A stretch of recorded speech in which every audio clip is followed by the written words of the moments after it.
Bonjour à tous et bienvenue si vous nous rejoignez sur Al-Media.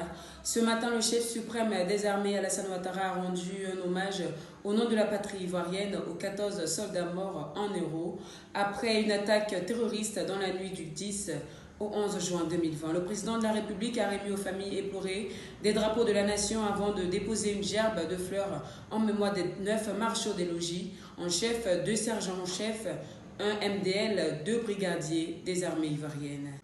Le prix du carburant en hausse de 20 francs pour le mois de juillet dans la capitale économique ivoirienne.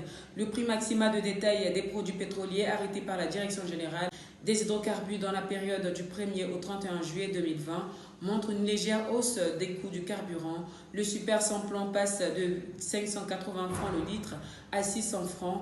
Le prix du gasoil affiche également 600 francs le litre contre 880 francs pour le mois de juillet 2020.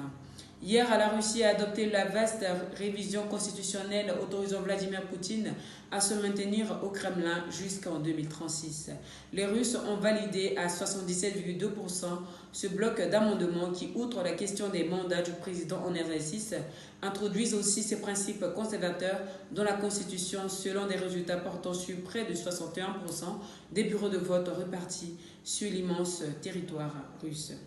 Et puis en Afrique du Sud, premier essai clinique d'un vaccin contre la Covid-19 sur le continent.